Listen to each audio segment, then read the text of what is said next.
Welcome back to the Deep Dive. Today, we're on kind of a mission, really. We want to give you the ultimate cognitive shortcut. We're exploring the science behind Dr. Sanjay Gupta's ideas for brain longevity. From his book, Keep Sharp. Yeah, we're digging into his 5 pillars. Move, discover, relax, nourish, and connect.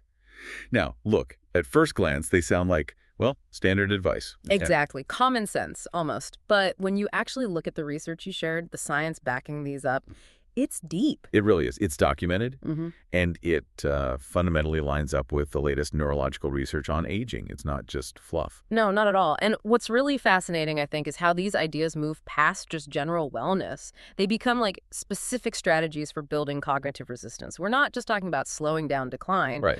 We're looking at activating neuroplasticity. Yeah. The brain's ability to grow, change, adapt, basically at any age. That's the key, isn't it? Our goal isn't just to, list the pillars. We want to give you the why, the biological reasons behind them, show you exactly which actions, even something, simple sounding like brushing your teeth differently. Yeah, that example. How those things are actually proven to force positive changes in your brain. Okay, let's unpack this. Starting with a big one, movement. Pillar 1, move. Now, this was kind of stunning. If you could only do one thing starting today, the research seems pretty clear. Physical exertion is the priority. That's what the sources strongly suggest, yeah. They say physical activity, and that's both aerobic and strength training. Right, both types. Is, well, so far anyway, the only thing scientifically shown to improve brain health at a really fundamental cellular level. Wow. It is a big claim. And the mechanism is really key here. We all know exercise is good for the heart, right? But for the brain, it's critical. It acts like high-grade fertilizer for your neurons. It's fertilizer. Yeah. When we move, our body produces more BDNF, brain-derived neurotrophic factor. BDNF. Yeah. Okay, the brain fertilizer. Got it. Exactly. BDNF helps increase, repair, and maintain brain cells. It directly boosts your productivity, your alertness. That's what makes the link between physical fitness and, cognitive fitness so clear and direct. It's powerful. You feel it right away, but you're saying the benefits are structural long-term. Precisely. Yeah, that ties straight into the broader research on longevity, doesn't it? Yeah. What's good for your heart, good for blood flow. Absolutely essential for the brain. That organ is thirsty. Right. And this whole approach, this lifestyle approach, it's being tested really rigorously now, like the U.S. Pointer study. That's a huge ongoing trial.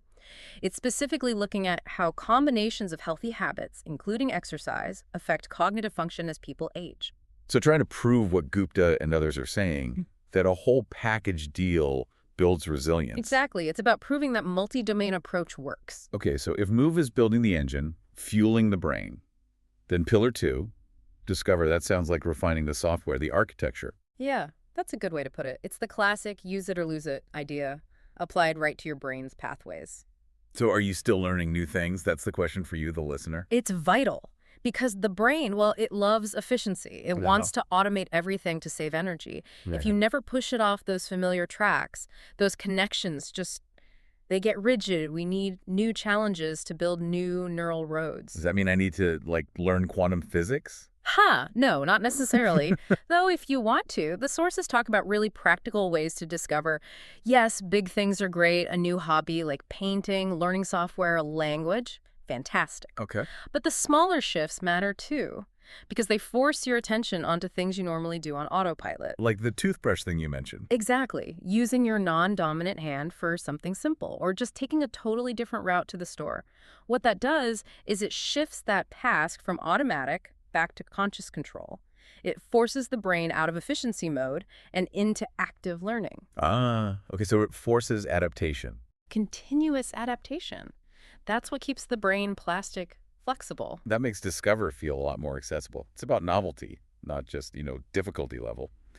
And that adaptation preserves cognitive ability. Although, I guess, constantly changing things could be stressful sometimes. That's a perfect transition. Which brings us straight to pillar 3, relax. Yeah, and this is where you really see how interconnected it all is. Chronic stress is just corrosive. It messes with our ability to learn, to adapt. And poor sleep, that hits memory consolidation hard. Right. Sleep is always the first thing to go when we're busy, isn't it? It often is, but neurologically, it's absolutely mandatory maintenance, not optional. We hear about the brain cleaning itself during sleep. What's actually happening there? It's the glymphatic system. Think of it like the brain's waste disposal crew. When you're asleep, brain cells shrink a tiny bit. That opens up these channels. Cerebral spinal fluid then flows through much faster, washing away metabolic junk, including those proteins linked to cognitive decline, like amyloid plaques. Wow, so if you're chronically sleep deprived. That cleaning process just doesn't happen properly. The junk builds up. You wake up feeling foggy, not refreshed. Okay, powerful image. Failure to clean the house. So getting those, 7 to 9 hours they recommend? Seems critical based on the science. Yeah, 7 to 9 for most adults. But let's talk about stress management for a second. Because, the modern world, it kind of demands multitasking, constant pressure, quick pivots. You mentioned earlier that multitasking can actually slow our thinking down. How do we square that? The brain damage from stress versus the need to juggle everything. That is the million-dollar question, isn't it? It's a huge challenge. Look, stress itself isn't inherently bad. A little bit can be motivating, right? Deadline pressure. The real enemy is that chronic, unrelenting, unmanaged stress. The kind that keeps your brain stuck in threat mode. Okay. We can't just eliminate the pressures of life or work. So management becomes the key. And guess what circles back? Physical activity, pillar 1. Ah, the synergy again. Exactly. Exercise is specifically mentioned as a potent stress reducer. It has an almost immediate effect on brain chemistry. So that workout isn't just for your muscles. It's actively helping regulate your nervous system's response to stress. Okay, that makes sense. Let's follow that chemical trail then, maybe from the nervous system to the digestive system. Pillar 4, nourish. The diet rules seem to align pretty closely with heart health guidelines, which is convenient. It is helpful, yeah. A unifying principle. We're basically looking for high-quality whole foods. Think cold water fish, salmon, sardines for those omega-3s, whole grains, good fats like extra virgin olive oil, nuts, seeds. Usual suspects for healthy eating. Pretty much, and lots of fibrous fruits and vegetables. They're packed with antioxidants, anti-inflammatory compounds. And on the flip side, what to limit? Yeah, the focus there is on limiting the stuff that fuels inflammation and disrupts metabolic health. So, high amounts of sugar, saturated fats, trans fats, the typical modern diet culprits. For listeners who want a specific plan, there's the MIND diet. It was developed specifically for brain health based on research. Yeah. Lots of greens, berries. Like the MIND diet. Okay. Yeah. But here's where it got really interesting for me, reading through the sources again. The human gut microbiome. This wasn't discussed as much before, but wow. The idea that trillions of bacteria in our gut play a profound role in brain health. That connection is wild. It's a huge area of emerging research, absolutely exploding right now. Your gut microbes, they basically act like a whole separate endocrine organ. It's incredible. They produce neurotransmitters. The huge chunk of your body's serotonin, for instance, is made in the gut. Serotonin, the mood chemical, made in the gut. A lot of it, yeah. And the gut is constantly talking to the brain through the vagus nerve. Think of it as a massive information highway. So if your gut health is bad because you're eating, junk food all the time. It's like sending bad data up that highway. It can directly impact your mood, your clarity of thought, inflammation levels. Oh, okay. And if you zoom out, again, this ties back to that idea of evolutionary adaptation. Eating a diet that's naturally low in sugar, high in fiber, that's much closer to what our bodies evolved to handle. Prioritizing gut health is kind of like restoring your body's original factory settings. It helps cool down inflammation system-wide, which is crucial for the brain. Factory settings. I like that. Okay, that brings us to the final pillar. Pillar 5, connect. The importance of a social network. And this isn't just about feeling good, is it? It's presented as a cognitive necessity. Absolutely. The benefits are tangible, measurable neurological benefits.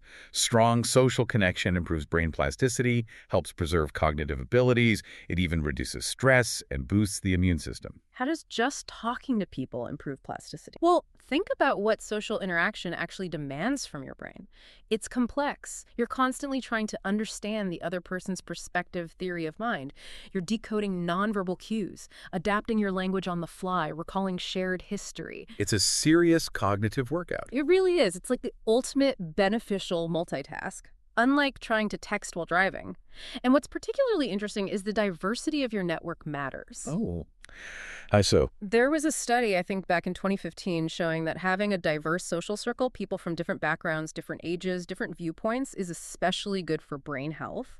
It forces your brain to be more flexible, to adapt to different social styles and perspectives, more cognitive challenge. That makes sense. And again, thinking evolutionarily, before we had writing or the internet, Older people in a community were the libraries, right? Their memories held the accumulated knowledge. They would have had this incredibly vital interactive role. Constantly being asked questions, telling stories, mediating disputes. Mm-hmm. Yeah. Massive cognitive engagement, huge social relevance. That was likely a powerful brain protector. Okay, so let's try and tie this all together. Move, discover, relax, nourish, connect. The real power seems to be how they all weave together, doesn't it? Absolutely. You can't really isolate one. They reinforce each other. These habits aren't just for your brain. They support your heart, your gut, your overall resilience. It feels like a much more holistic picture of health. And it shifts the perspective on aging, I think. A lot of things people just blame on getting older, memory slips, aches, pains, losing function. The more we look, the more they seem less like inevitable decline and more like, well, slow degenerative processes, often from just not caring for our bodies according to their design. Going against the factory settings, like you said. Yeah. When we consistently operate outside our biological design parameters, that's when problems crop up that we then just label aging.